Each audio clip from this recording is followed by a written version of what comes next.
My name is Ethan. I'm 28 years old, and my world exists mostly between midnight and dawn in downtown Seattle. It's a city that hums with a specific kind of energy, even when it's asleep. I live in a cramped studio in Beacon Hill, and I spend my nights as a security guard in a glass and steel tower that scrapes the clouds.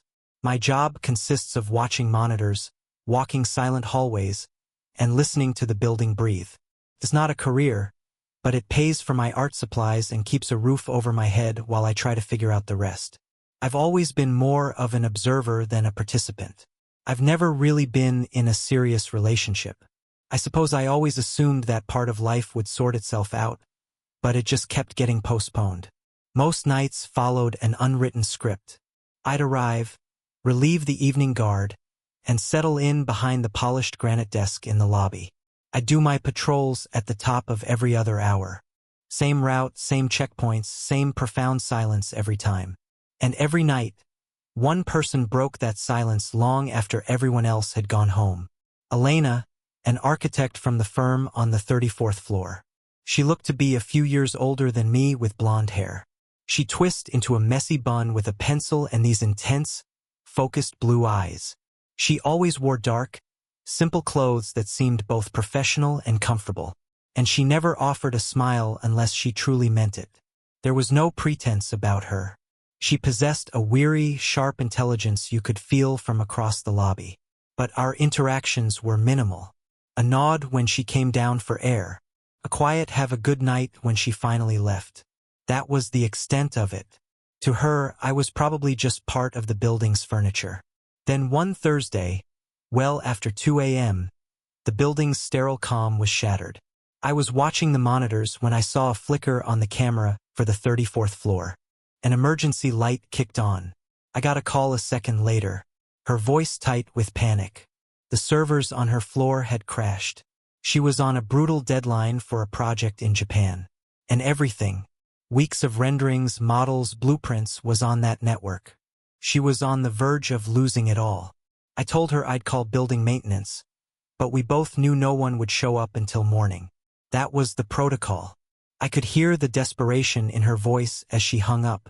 I was supposed to sit there to log the incident and wait, but I didn't. 30 seconds later, I was in the elevator heading up, telling myself I was just going to check the breaker panel. When the doors opened, I saw her standing in the middle of the darkened office, silhouetted by the city lights, her face in her hands. "I'm so screwed," she whispered, not even looking at me. I took a breath. "Maybe not," I said, walking toward the server room. I stood there in the doorway of the humming, chilled server room as she explained the situation, her words tumbling out in a frantic rush. I was stunned by how much I understood. Before I took the security job, I'd spent a few years doing freelance IT work, building computers and troubleshooting networks to make extra cash. The main drive isn't connecting to the local network. It's like it just vanished, she said, gesturing helplessly at a bank of blinking red lights. I stepped inside, my security guard persona melting away. "Let me see." She was so thrown by my confidence that she just stepped aside. I wasn't supposed to touch anything, let alone a multi-million-dollar architecture firm's central server. But watching her standing there looking so defeated, I felt a pull to do something more than just log a maintenance ticket. "You've worked here for a while?" I asked, my fingers already flying across the keyboard. "You ever notice a power flicker around this time?" She shook her head. "Never. I found the issue in a few minutes. A corrupted network car driver that had failed during a minor power surge. It wasn't hard to fix, but you had to know what to look for. I rerouted the connection through a backup card. The red lights turned to a steady, reassuring green. The main lights in the office hummed back to life. She just stared at the monitor, then at me. "How did you?" she started, her voice barely a whisper. I shrugged, suddenly feeling the weight of all the rules I just broken. "I used to mess with computers a lot. Just a lucky guess." She leaned against the doorframe, a wave of relief washing over her face, making her look younger. "You have no idea what you just did. You just saved my job. Literally." I felt a warmth spread through my chest, an unfamiliar feeling of being genuinely useful. "Well, I said, trying to sound casual. I figured the city could wait a little longer for its next skyscraper. She let out a real laugh, a sound that echoed in the quiet office. You're Ethan, right? The night guard. I nodded, feeling my ears get hot. You remember my name? She tilted her head. Of course you're here every night when I leave at an ungodly hour. You're a fixture, but you never say much. You're kind of an enigma. The air between us shifted, the professional barrier dissolving into something more personal. Well, she said, a small, genuine smile finally reaching her eyes. You've done more for me in 10 minutes than our entire IT department has in 6 months. I guess this makes us co-conspirators. That caught me by surprise. I chuckled nervously. I guess it does, she nodded. All right, Enigma, don't tell anyone you are up here. And then she turned and walked back to her desk. I stood there for a moment, the hum of the service filling the silence. My heart was doing a strange rhythm against my ribs. For the first time in a very long time, I didn't feel like a ghost haunting a building. I didn't know what to do with that sensation, but I knew one thing for certain. That night when she looked at me with that exhausted, grateful smile was the first moment I felt truly seen. I couldn't focus for the rest of my shift. My mind kept replaying those 20 minutes on the 34th floor. The controlled panic in her voice, the way the stark office lights caught the strands of her hair, the surprising warmth in her laugh. I think that's when it began. It wasn't love. Not even close. But a door that I didn't even know was locked had just been nudged open. For once, I was looking forward to the silence of the next night, hoping it would be broken. The next few weeks after I saved Elena's project, my job felt entirely different. Every time I heard the elevator ding after midnight, my stomach did a little flip, and she, for her part, didn't let things go back to the way they were. She started making a point to stop at my desk before she left. Not just with a nod, but for a real conversation. It wasn't some big dramatic change, just a subtle shift. Hey, Ethan, she'd say, leaning against the granite counter, looking less like a tenant and more like a friend. I'd look up from my book or my sketchbook, my heart rate picking up. Sometimes I'd manage a clever reply. Other times, I'd just sit there fumbling for words, feeling like a teenager. But slowly, very slowly, I found my footing. I started asking her questions beyond working late again. One night, I saw her staring at a photo on her phone, and I asked, "Good memory or a bad one?" She looked up, startled, then smiled faintly. Both? It's a house I designed in my last year of grad school. It actually got built. Then the recession hit and the family who owned it lost everything. I was quiet for a second, then said, "You still designed it. The idea was good." She nodded, but her eyes were distant. "Yeah, the idea was it's the follow rough that gets messy. What about you? What do you do when you're not making sure this place doesn't burn down?" I hesitated, then slid my sketchbook across the counter. "I draw." She picked it up carefully, her expression unreadable as she flipped through pages of cityscapes, portraits of strangers on the bus, and detailed studies of hands. "These are really good, Ethan. Why are you doing this?" Shah asked, gesturing vaguely at my uniform. I laughed without humor. "For the same reason you're working until 3 a.m. bills and a dream that doesn't pay them yet." "Still time," she said softly, echoing a sentiment I hadn't let myself believe in years. That phrase stuck with me all night. Over the next month, it became our ritual. Late-night conversations in the echoing lobby. We talked about everything and nothing. Her cynical professors, my failed attempts at getting into art shows, the way the city looks different from the 34th floor versus the ground.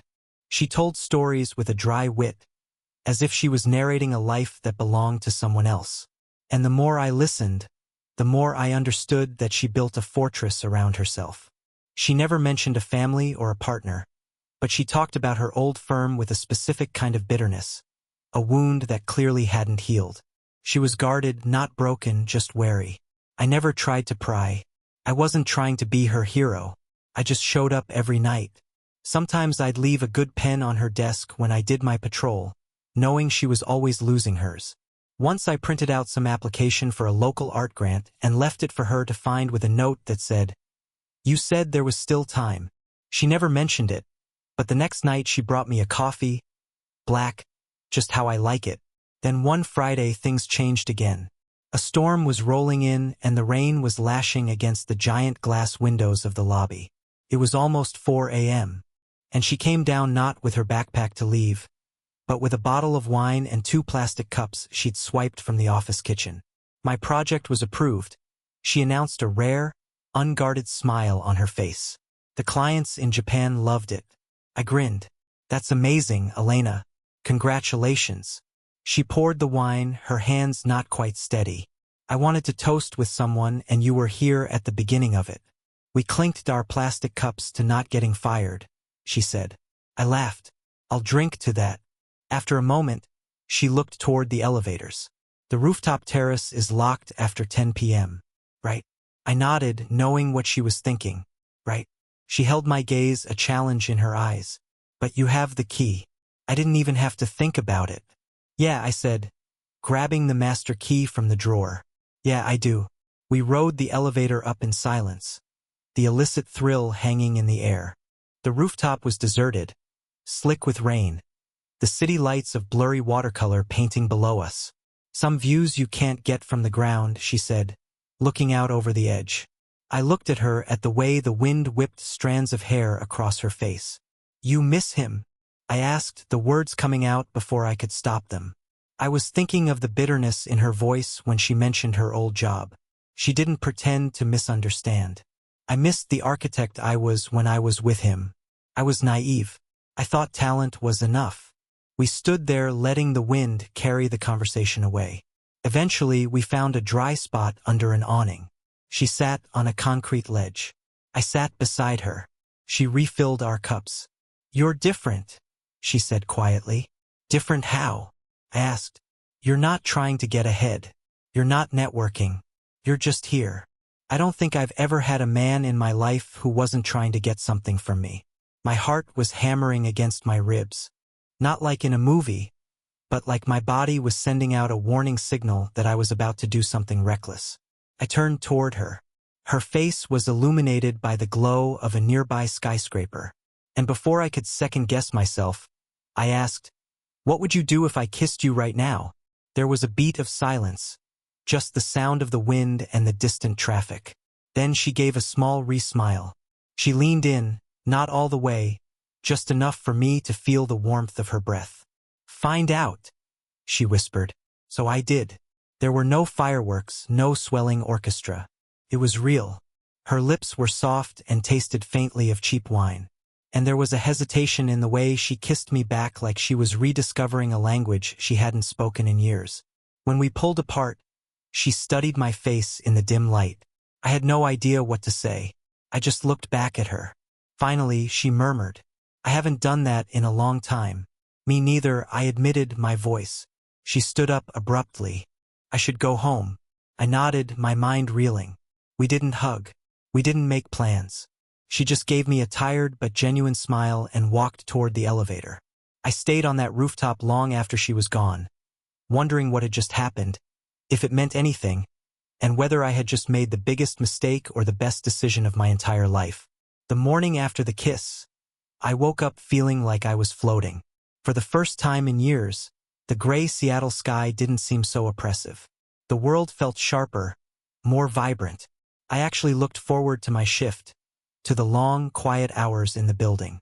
I spent the day working on a new drawing, a sketch of her on the rooftop, trying to capture the look in her eyes right before I kissed her. That night, I walked into the lobby at my usual time. But when Elena came down around 1 a.m., something was wrong. She didn't stop at the desk. There was no witty remark, no shared smile, just a brisk nod as she headed for the doors. Elena, I called out, my voice sounding louder than I intended. In the empty space, she paused, her hand on the door, but didn't turn around. Good night, Ethan. And then she was gone, leaving me standing in a silence that felt colder and heavier than ever before. My heart sank like a stone. All night, I replayed our kiss, searching for a clue I'd missed. I tried to rationalize her behavior. Maybe she was exhausted. Maybe the clients had sent back a list of revisions. Maybe she just wasn't a morning person even at 1 o'clock in the morning. But by the time the sun came up, a cold certainty had settled in my gut. She regretted it. I couldn't accept it. That kiss had felt like the most honest thing I'd done in years. It wasn't just about breaking the rules. It was about two lonely people finding a moment of connection. I was sure she'd felt it too. But the way she'd looked straight through me tonight, that was the look of someone putting up a wall. I waited a day then too. The late night conversation stopped. She started leaving earlier, or sometimes I wouldn't see her at all. By the third night, the silence was unbearable. It was a Thursday. Her light on the 34th floor was still on at 2 a.m. I rode the elevator up, my heart pounding with a mixture of hope and dread. I found her at her desk, staring blankly at a screen. She saw me in the reflection and her posture stiffened. "Can we talk?" I asked, my voice quiet. She hesitated. "I'm really busy, Ethan. I'll be quick." She swiveled in her chair to face me, her arms crossed, her eyes guarded. She didn't speak, so I did. "Did I do something wrong?" She blinked, a flicker of something unreadable in her eyes. "No, you didn't do anything wrong." "Then why are you avoiding me?" She let out a long, slow breath and looked down at her hands. "I'm not avoiding you," she said, her voice low. "I'm protecting myself." I frowned. "From me?" She shook her head. "From what this could turn into." There was a long pause filled only by the hum of her computer. "I like the kiss," she said finally, her voice barely audible. "Probably more than I should have. And that terrifies me." "Why?" I asked. "Because my life is a tight rope, Ethan. My career, it's all I have and it's fragile." She leaned forward, her expression serious. "My last job at a big firm in Chicago, I was involved with one of the senior partners. When it ended, he made sure I was the one who paid the price. I lost my projects, my credibility. I had to start over from scratch here. I can't risk my professional life for a feeling, especially not with someone who works in the same building." I looked down at the floor, the polished concrete suddenly fascinating. Every word I had rehearsed on the elevator ride up sounded stupid now. "When I said you were different," she continued, "that's part of the problem. You're not like him. You're kind and you're decent. And that makes this feel real. And real is dangerous. I'm not asking for anything complicated," I said, my voice strained. "I just like talking to you. That's exactly why it's so dangerous," she whispered. The silence between us wasn't angry. It was heavy with unspoken things, with the weight of her past and my disappointment. I nodded slowly. "Okay." I said it again, more to convince myself. "Okay, I get it. I don't like it, but I get it." She looked surprised. "You're not going to argue." I gave a small sad smile. I'm not much of an arguer, especially not when I can see someone is scared. A flicker of gratitude softened her expression. "You're a good man, Ethan." I stood up to leave. "Yeah, that's me, the good man." She stood too. "Take care of yourself." "You too." I gave her a final nod and turned away. Before I reached the elevator, she called out my name, her voice soft. "Ethan, wait." I looked back. "I'm not saying never," she said. "I'm just saying not now." I nodded again, unable to trust my own voice. Then I walked out. That night, sleep was impossible. But it was a different kind of sleeplessness than before. It wasn't the hopeful buzz of a new connection. It was a hollow, aching confusion. I didn't feel rejected. Not entirely. I felt like I was in limbo, like a story had started, but the author had walked away, leaving the page blank. In the weeks that followed, I became a ghost again. I stuck to my post, did my patrols, and watched the city sleep. I respected what she said. Not now meant space. I wasn't going to be another man who didn't listen to her. I still thought about her every night when the elevator dinged. I still found my eyes drifting to the camera for the 34th floor. I wondered if she ever thought about me. One night, I typed out a long text message, pouring everything out. I meant every word. "I'm still here if you ever decide that now has arrived. I'm not going anywhere." I saved it in my phone's drafts and then deleted it. Sometimes the hardest part isn't the heartbreak. It's the waiting. It had been 26 days since I last spoken to Elena. I wasn't marking a calendar, but my body kept score. Every night at 1 a.m., I'd instinctively look toward the elevators.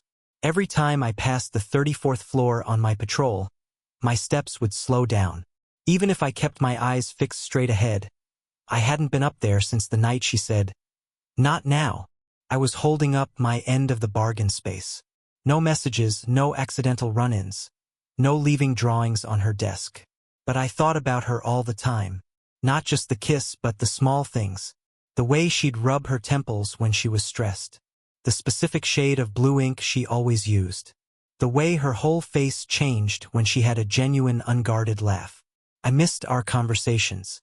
But more than that, I missed the feeling of being seen by someone who didn't want me to be anything other than exactly what I was. Then on a Wednesday night, something was different.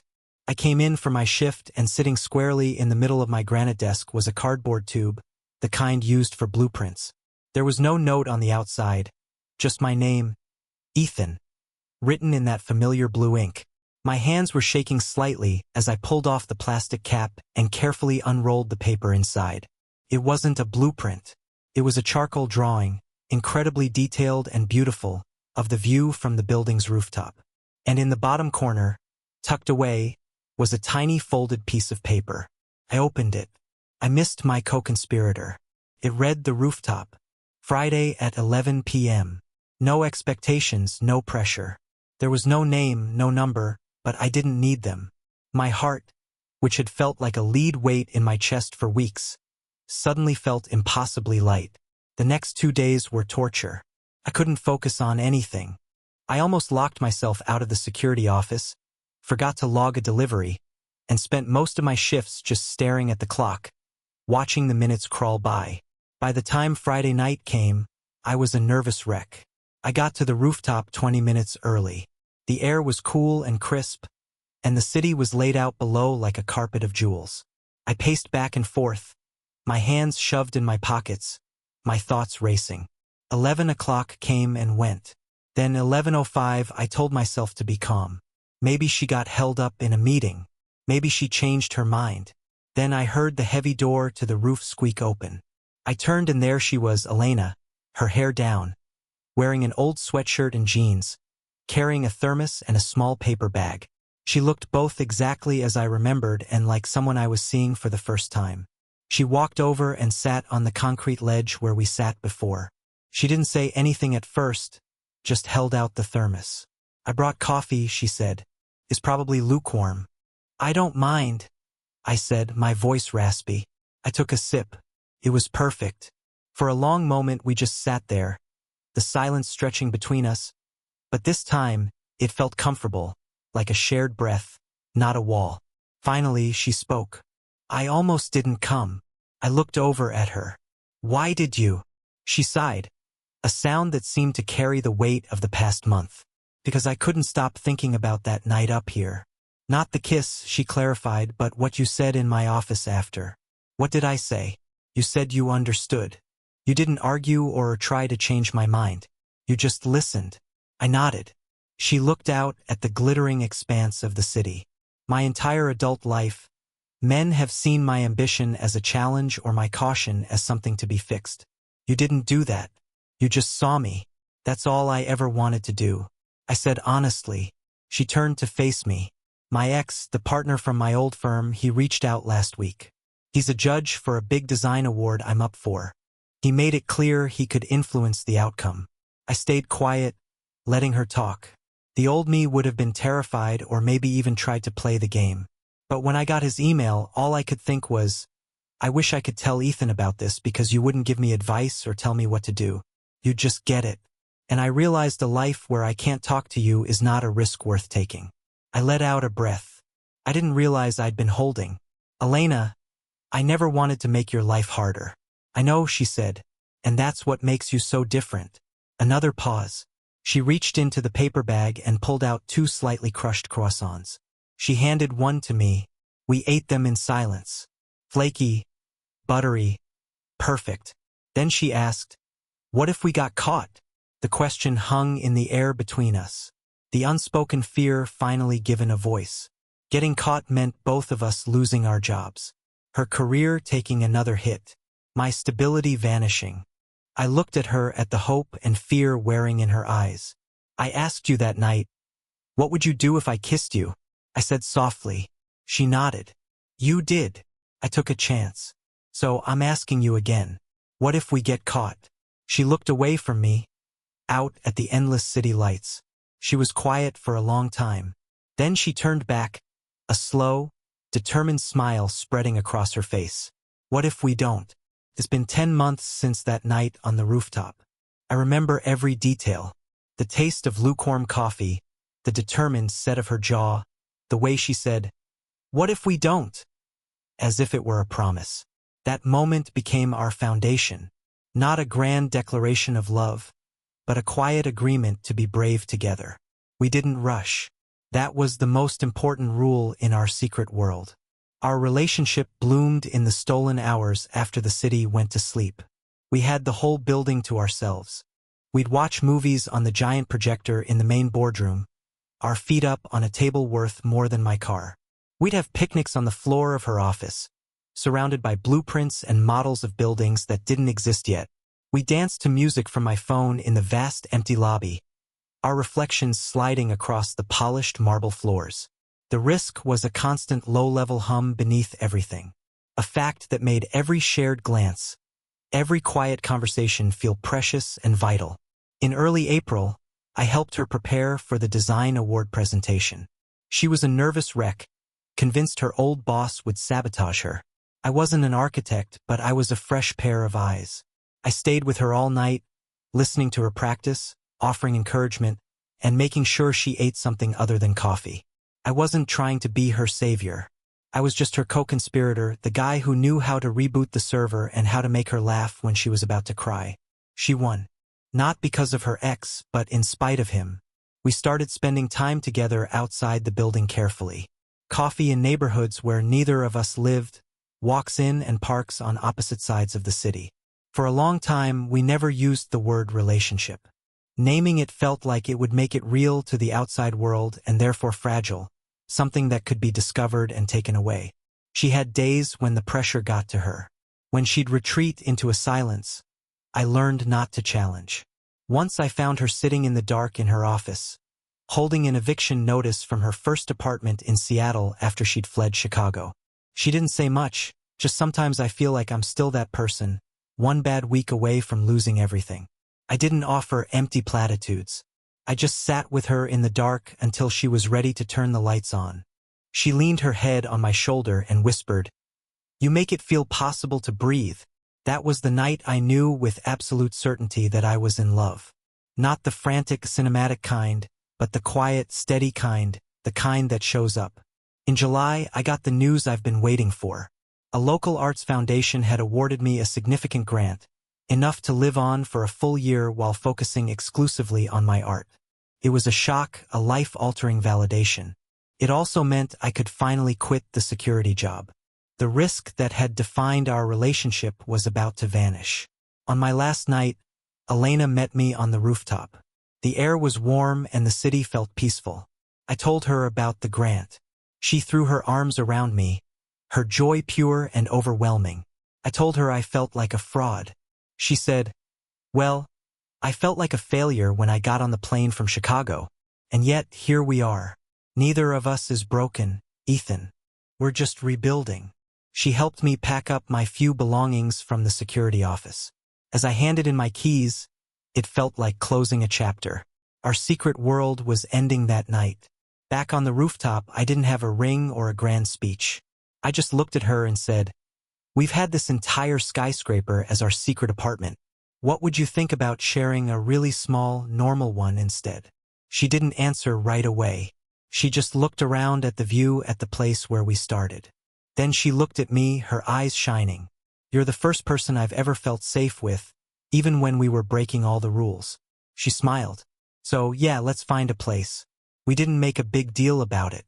We just started looking. We found a one-bedroom on Capitol Hill.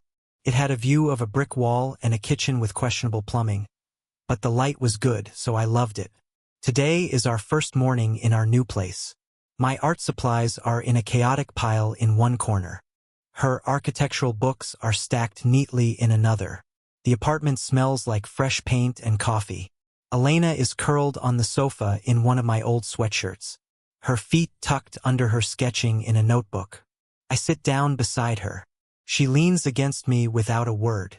We don't need the late-night whispers anymore. We have this. After a while, I say, "Do you remember what you asked me that night on the rooftop?" She smiles without looking up from her drawing. I ask, "What if we get caught?" She closes the notebook, turns her head toward me, her eyes soft, and I said, "What if we don't?" I grin. We didn't." She puts her hand on my cheek, her touch gentle. "No, we didn't." I kiss her. It's different now. Not shadowed by risk or fueled by secrecy. It's just easy. It's just right. When we pull away, she whispers, "Thank you for being patient. Thank you for waiting for now." I shake my head. "You were never broken, Elena. I think I was the one who needed to be found. I needed someone to believe I was more than just the guy watching the cameras."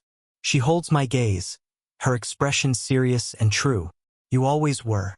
And that's our story. It didn't start with a fairy tale. It started in the silence of a sleeping skyscraper. Two people who were used to being alone, who carried their own baggage. We didn't fall in love. We built it carefully in the dark, rule by rule, conversation by conversation. And now finally we get to live in it.